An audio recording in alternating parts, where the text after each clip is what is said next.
Why do you think that some attorneys are begging for clients at $125 an hour while others are charging thousands or whatever they want because they know regardless what they cost, their schedules are going to be booked? Well, it's the same reason that there's a large variance in price in any product in the free market, because there's a huge variance in quality. As an attorney, your duties are to research and present the case to the jury and the courtroom. In this video, I'm going to talk to you about some best practices on how to optimize your presentation to give you the best chance for success. I'm Barron Cruz, and this is the Charisma Matrix.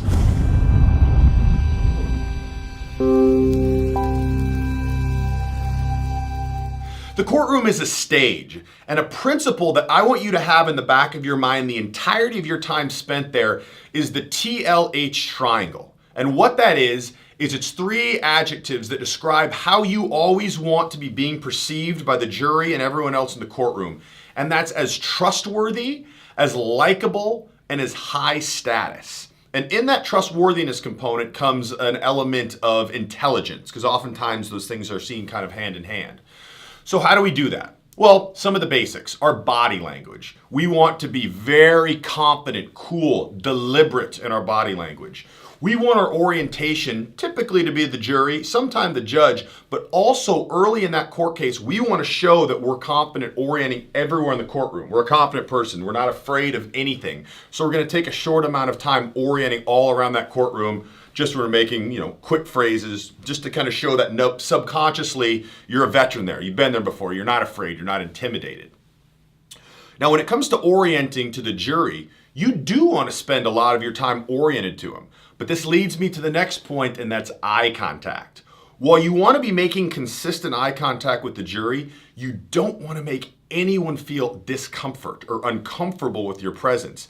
And by focusing in on one person for too long, staring at them in the jury, that's going to create that. So be sure that when you are addressing the jury and your body language is very oriented to them, don't be too intense, don't be too intimidating by staring at one person for too long. Now, your tonality wants to be in four components the majority of the time. And the bulk of those components is a competent, commanding tonality. You've got everything figured out. You know exactly what happened, and you're going to explain it to them. But some other little flutters of tonality that you want to work in is interested, surprised, and empathetic. And I'm going to get more into the empathetic piece and the surprise piece as we continue. The way you express your emotion in the courtroom is hugely impacting and swaying to the jury and everyone else in it. We want to use our emotions to our favor to magnify the attention when it is good for ourselves and for our case, and to dissipate and quickly remove attention when it's not. So let's use an example.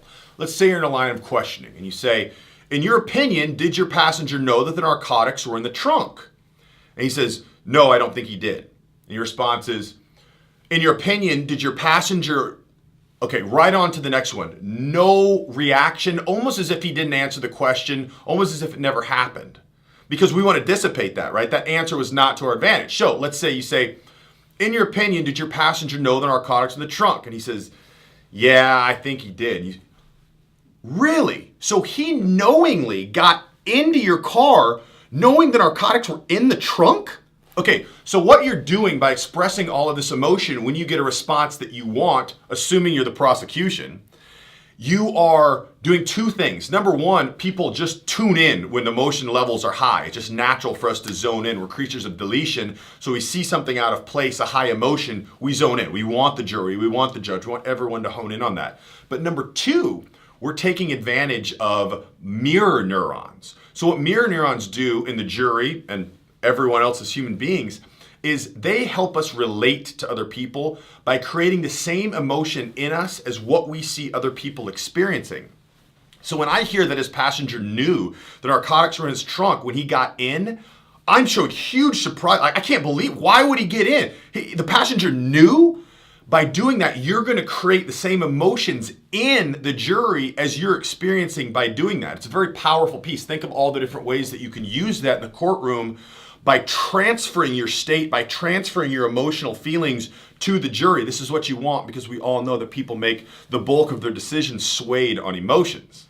Okay, a little tip here, and this is actually very powerful in not only courtroom but other situations, but specifically the courtroom. It's that the case begins the minute you walk into that courtroom.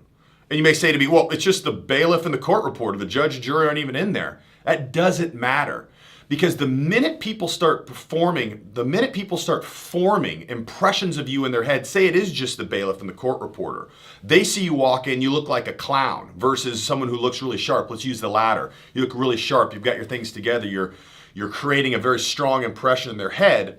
The minute they see that, the impression is being formed by these adjectives they begin assigning to you. So they think, oh, this guy probably knows his stuff. He's very confident. He's walking in. You can tell all his nonverbals are in place. They're not thinking that, but subconsciously they are. So now the judge and the jury comes in, and you already have two people who are nonverbally expressing that you've got your stuff together, that they respect you. Whenever you talk, they're looking right at you. And that rubs off on other people. Maybe not hugely, but enough for them to begin forming their impression based on what they see other people doing in your presence. So don't think that the first time you open your mouth or address the jury is the first time the case starts. No, no, no.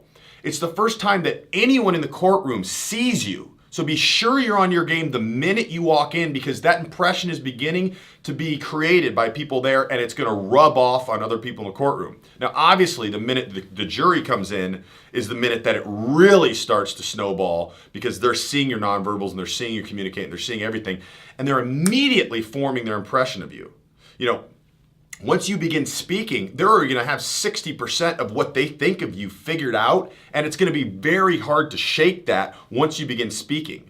It's much more easy to confirm the confirmation bias. So they're going to say, okay, this guy walked in, he looked like a clown, he was joking around, and now he's speaking intelligibly, but maybe, I don't know, maybe he just, this is just a front he puts on. He's not a trustworthy guy.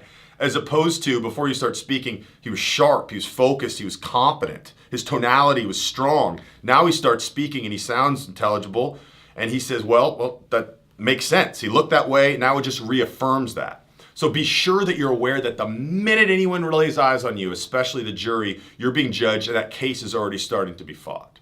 Now, another tip, if you're ever corrected by the judge, you want to never give off any indication of emotion. Never sad, never mad, never angry, never combative, always indifferent.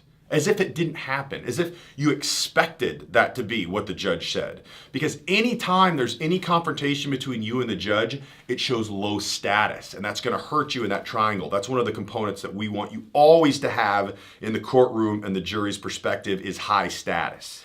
Very importantly, the tone I want you to take with the jury is one of empathy. I want them to feel like you're a good friend of theirs that's trying to help them make a good decision. Because the minute we step into that courtroom, the buyer-seller dynamic is in place. And unfortunately, as attorneys, we are the seller and they're the buyer. Therefore, they're going to filter everything we say through a lens of, he wants something from me. He's trying to persuade me. He's trying to trick me. He's not on my team. We want to crush all that. So we want to show signs of honest empathy to get them thinking both consciously and subconsciously, well, this guy's just trying to help me make a good decision. He's on my team. He's a friend of mine. No combativeness, much trustworthiness, much likability. So how do we do that?